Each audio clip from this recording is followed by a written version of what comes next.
പഹൽഗാം ഭീകരാക്രമണത്തിൽ പുതിയ കണ്ടെത്തലുമായി ദേശീയ അന്വേഷണ ഏജൻസി. ആക്രമണം നടത്തിയ TRFന് ഹമാസുമായും അൽ ഖ്വയ്ദയുമായും ബന്ധമുണ്ടോ എന്ന് സംശയിക്കുന്നതായി NIA.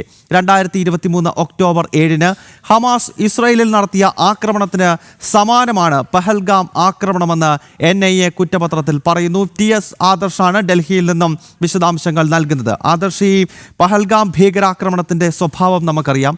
കലിമ ചൊല്ലാൻ അറിയാമോ എന്ന് ചോദിച്ച ശേഷം വസ്ത്രം മാറ്റിയതിന് ശേഷം അവർ മുസ്ലിങ്ങളല്ല എന്ന് തിരിച്ചറിഞ്ഞു കഴിഞ്ഞ് അതിക്രൂരമായ കൊലപാതകമാണ്. അതായത് കലിമ ചൊല്ലാൻ അറിയാത്തവർ ഈ ലോകത്ത് ജീവിക്കേണ്ടതില്ല എന്ന ജിഹാദികളുടെ തിട്ടൂരം അതാണ് പഹൽഗാമിൽ കണ്ടത്. അപ്പോൾ ഈ കൊലപാതകം, ഈ ആക്രമണം ഹമാസ് ഇസ്രായേലിൽ നടത്തിയ ഭീകരാക്രമണത്തിന് സമാനമാണ് എന്നാണോ ദേശീയ അന്വേഷണ ഏജൻസി ഇപ്പോൾ ചൂണ്ടിക്കാട്ടുന്നത്?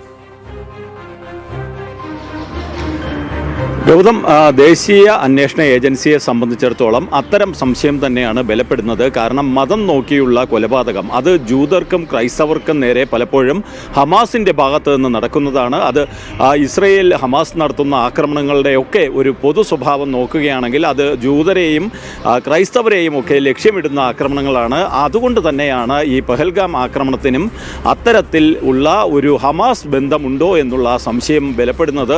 ഇത് സംബന്ധിച്ചുള്ള സംശയം NIA ഉയർത്തുമ്പോൾ തന്നെ NIAയുടെ ഭാഗത്തു നിന്ന് ഇതുമായി ബന്ധപ്പെട്ടുള്ള കൃത്യമായ അന്വേഷണം നടന്നു എന്നുള്ളതും വ്യക്തമാണ്. കാരണം പെഹൽഗാമിൽ നടന്നത് ഈ മതത്തിൻ്റെ പേരിൽ വേർതിരിച്ചുകൊണ്ടുള്ള ഒരു കൂട്ടക്കൊലയാണ്. അത് തന്നെയാണ് ഹമാസ് നടത്തുന്നത്. അതുകൊണ്ട് തന്നെയാണ് ഇത്തരത്തിലുള്ള സംശയവും ഇതുമായി ബന്ധപ്പെട്ട അന്വേഷണവും നടക്കുന്നത്.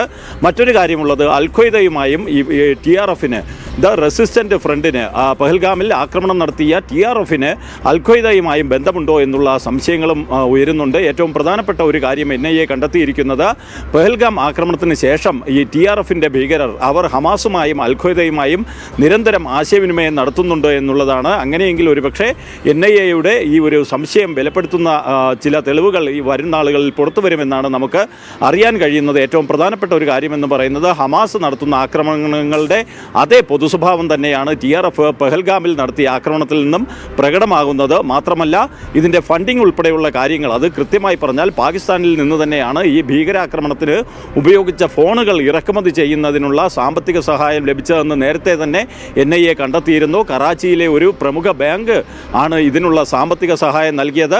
അതിലൂടെ ഈ ഫോണുകൾ വാങ്ങുകയും ആ ഫോണുകൾ ഭീകരർ ഉപയോഗിക്കുകയും ചെയ്തു. കൊല്ലപ്പെട്ട ഭീകരരിൽ നിന്ന് ആ ഫോണുകൾ കണ്ടെത്തിയിരുന്നു. അതുമായി ബന്ധപ്പെട്ട് നടത്തിയ അന്വേഷണത്തിൽ 3 വർഷത്തോളം ഈ ഫോണുകൾ ഉപയോഗിച്ചിരുന്നില്ല. എന്നാൽ പെഹൽഗാം ആക്രമണത്തിന് തൊട്ട് പിന്നാലെ ഈ ഫോണുകൾ ആക്റ്റീവ് ആവുന്ന കാഴ്ചയും ഈ NIAയുടെ അന്വേഷണത്തിൽ പുറത്തു വന്നിരുന്നു. എന്തായാലും നിലവിൽ പുറത്തു വരുന്ന വിവരങ്ങൾ, ഈ പാകിസ്ഥാൻ കേന്ദ്രമാക്കി പ്രവർത്തിക്കുന്ന ഭീകരവാദ സംഘടന TRFന് ഹമാസുമായും അൽ ഖ്വയ്ദയുമായുള്ള ബന്ധങ്ങൾ അത് കൂടുതൽ ബലപ്പെടുകയാണോ, അതുമല്ലെങ്കിൽ അത്തരത്തിലുള്ള സംശയങ്ങളുമായി ബന്ധപ്പെട്ട NIA അന്വേഷണം നടത്തുമ്പോൾ കൂടുതൽ ോ എന്നുള്ളതാണ് ഏറ്റവും പ്രധാനപ്പെട്ട കാര്യമെന്ന് പറയുന്നത്. ഈ പാക് ഭീകരവാദ സംഘടനകൾക്ക് നേരത്തെ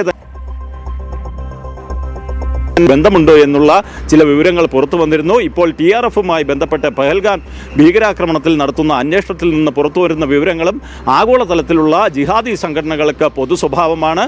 അവർ നടത്തുന്ന ഈ ജിഹാദി ആക്രമണങ്ങൾ അതെല്ലാം തന്നെ ഇസ്ലാം മതം മാത്രം പ്രചരിപ്പിക്കുക എന്ന ലക്ഷ്യമിട്ടുകൊണ്ടാണ്. അതുമല്ലെങ്കിൽ ആ മതത്തിൽ പെടാത്തവരെ കൊന്നെടുക്കുക എന്ന ലക്ഷ്യത്തോടെയാണ് ഹമാസ് ആയാലും TRF ആയാലും അൽ ഖ്വയ്ദ ആയാലും മുന്നോട്ട് പോകുന്നതെന്ന് ഇത്തരത്തിൽ പുറത്തുവരുന്ന വിവരങ്ങളിൽ നിന്ന് വ്യക്തമാണ്. എന്തായാലും TRFന് ഹമാസുമായും അൽ ഖ്വയ്ദയുമായുള്ള ബന്ധത്തിൽ കൂടുതൽ തെളിവുകൾ NIA വരുന്ന നാളുകളിൽ പുറത്തുവിടുമെന്നാണ് കരുതുന്നത്. ഗൗതം, വളരെ നിർണായകമായ കണ്ടെത്തലാണ് NIA നടത്തുന്നത്. പഹൽഗാം ഭീകരാക്രമണത്തിൽ പുതിയ കണ്ടെത്തലുകൾ ദേശീയ അന്വേഷണ ഏജൻസി നടത്തുന്നു. ഭീകരാക്രമണം നടത്തിയ TRFന് ഹമാസുമായും അൽ ഖ്വയ്ദയുമായും ബന്ധമുണ്ടോ എന്ന് സംശയിക്കുകയാണ്. 2023 ഒക്ടോബർ 7 ഇസ്രായേലിൽ ഹമാസ് നടത്തിയ ആക്രമണത്തിന് സമാനമാണ് ജമ്മു കാശ്മീരിലെ പഹൽഗാമിൽ ഏപ്രിൽ മാസത്തിൽ ഇസ്ലാമിസ്റ്റുകൾ നടത്തിയ ആക്രമണം എന്നാണ് NIA കുറ്റപത്രം ചൂണ്ടിക്കാണിക്കുന്നത്. ആദർശ് TS ആണ് ഡൽഹിയിൽ നിന്നും വിശദാംശങ്ങളുമായി ചേർന്നത്.